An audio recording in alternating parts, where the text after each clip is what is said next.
Kalau sekarang lagi heboh hiruk pikuk begal nasab, tidak terjadi dan tak berlaku di bumi Lancang Kuning Riau. Saya menantang UAS untuk memberikan dalil. Kalau sekarang lagi heboh hiruk pikuk begal nasab, tidak terjadi dan tak berlaku di bumi Lancang Kuning Riau.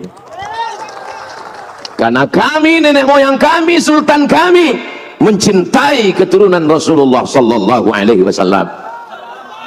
Bukan cuman pintu kerajaannya yang terbuka, anak gadisnya dia nikahkan. Itulah kenapa sultan-sultan kerajaan Melayu Siak namanya disebut di awal Syarif. Kenapa Syarif? Karena dia keturunan Sayyidina Al-Husain, Sayyid keturunan Sayyidina Al-Hasan, Habib karena cinta kita kepada kakeknya, darah mereka mengalir dalam cucunya. Mudah-mudahan kecintaan kita para habaib zuriat Rasulullah kita mendapatkan syafaatnya insyaallah. Sultan yang terakhir, Sultan Syarif Qasim.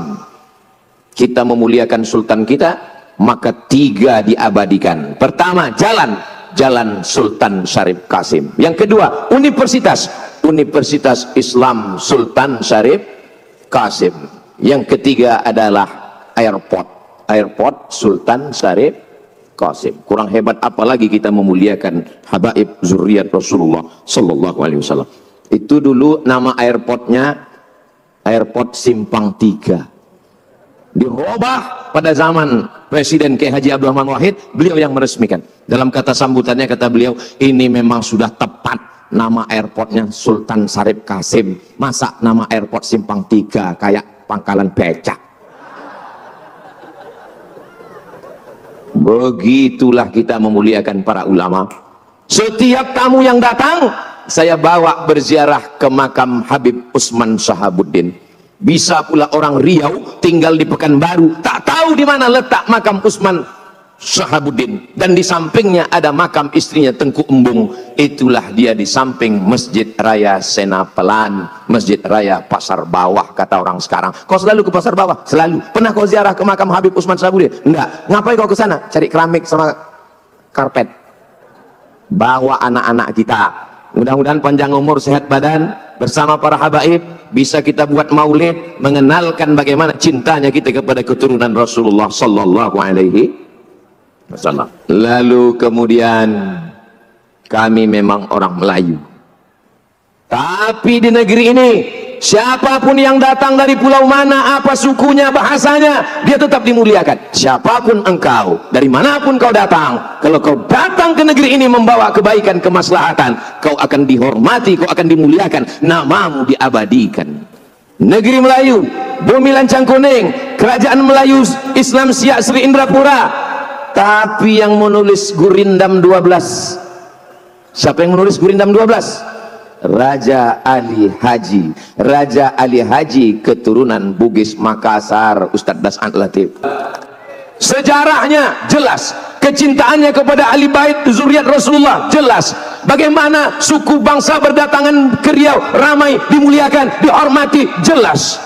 Bagaimana masa depan Riau ke depan? Tergantung kita memilih pemimpin yang peduli kepada Riau, pemimpin yang peduli kepada masjid, yang sayang kepada masjid. Jadwal pengajian ini sekarang membaca kitab Muwatta. Kitab Muwatta ditulis oleh Imam Malik bin Anas, meninggal tahun 179, lebih tua dari Sahih Bukhari, lebih tua dari Muslim. Ada pembacaannya di sini, dibacakan langsung oleh Ustadz Dr. Zulhendri Rais. Kitab Sunan Tirmidzi ditulis oleh Imam Abu Isa Ibnu Saurah At-Tirmidzi dari Termes, perbatasan Afghanistan dengan Uzbekistan. Ada kampung kecil Termes, itulah Imam Tirmidzi, dibacakan oleh Maulana di sini. Maulana apa namanya Ustaz? Maulana Farhan. Saya sebetulnya tahu, cuman ngetes orang ini ingat apa tidak? Untuk jamaah ini tahu tak ini yang mengajar kitab? Fikih mazhab Syafi'i diajarkan oleh S1 fikih, S2 fikih, S3 fikih, mengigaunya pun fikih. Langsung oleh imam besar namanya Ustadz Dr. Zul Ikrami. Masjid, bagaimana masjid mau berlangsung dengan pengajian-pengajian kalau tidak ada kepedulian? Maka insya Allah tapi daya tampung pendidikan Pekanbaru luar biasa. Pagi tadi saya tausiah di sekolah, berapa banyak yang mendaftar di sini Pak Kepala SMK? Yang mendaftar 2.000 orang Pak Ustadz, yang diterima berapa? 600. Kenapa tak diterima semua? Lokal tak cukup, tanah tak ada. Mencari tanah 2 hektar di Pekanbaru ini susah Pak Ustadz. Lama saya temenung, susah. Kami Yayasan Tabung Wakaf Umat dengan Ustadz Alnob banyak dapat tanah. Ustadz Somad dibukakan mereka peta, ini serah Ustadz pilih tanah yang mana, mau atas, mau bawah, mau utara, mau selatan, pilih. Oh, kami pilih lah, ini Pak, ini iya. Besok kami tengok Satpol PP sama pemuda Pancasila situ semua, rupanya tanah bermasalah. Kami pun akad kepada Yayasan Tabung Wakaf Umat Ustadz Alam Dinar, disaksikan oleh Ustadz Abdul Somad, kami serahkan tanah ini dikelola oleh Yayasan Tabung Wakaf. Allah, kami tidak ingin mereka Ustadz jauh-jauh lagi tablik akbar ke Sulawesi, ke Kalimantan. Ustadz mesti punya markas di Riau. Ustadz, kami pun menangis, ya Allah, menangis. Besoknya lebih menangis lagi waktu kami telepon ke BPN. Pak Kanwil BPN, tanah ini suratnya 5 Pak Ustadz. Lebih menetes lagi air mata kan. Di Kuburaya Pontianak Kalimantan Barat, datang orang kaya pejabat, saya mewakafkan tanah 70 hektar tapi dengan syarat kepada Ustadz Abdul Somad. Disaksikan Ustadz Abdul Somad, ini orangnya Ustadz Lukmanul Hakim. 70 hektar.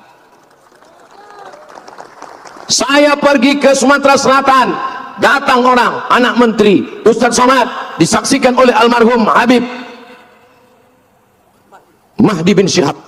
Saya serahkan tanah di pintu tol 6 hektar di Pekanbaru di Riau. Jangankan mengasih tanah, dibeli pun tak dijual. Tapi kami beramal bukan karena manusia, beramal karena Allah Subhanahu wa ta'ala. Doakan supaya kami tetap ikhlas karena Allah Subhanahu wa ta'ala. Kau tengok tak berdiri-diri, saya tengok jam itu dulu tak? Masya Allah. Kalau Tuan ke Indragiri, jangan lupa membeli kubis. Kalau Mas Ariuntung sudah berdiri. Alhamdulillahirrabbilalamin. Akhirnya kita sudah bersama-sama menyimak dan mendengarkan tausiah atau ceramah yang disampaikan langsung oleh Ustadz Abdul Somad, yang mana dalam ceramahnya tersebut beliau menjelaskan tentang apa itu Habib, apa itu Sayyid dan sebagainya. Dan beliau juga menanggapi terhadap pernyataan-pernyataan yang disampaikan oleh Kiai Imaduddin. Dan kalau kita mendengarkannya di pertengahan video tersebut, Kiai Imad menantang Ustadz Abdul Somad untuk memberikan dalil dan menantang debat dan sebagainya. Jadi bagaimana tanggapan para netizen yang budiman? Silakan tulis di kolom komentar dengan kata-kata yang baik, yang sopan dan juga santun. Sebelum channel ini diakhiri, yang baru bergabung di channel ini jangan lupa didukung dengan cara di subscribe, di like, di komen dan di share agar kalian tidak ketinggalan video-video terbaru dari channel ini. Dan akhirnya wassalamualaikum warahmatullahi wabarakatuh.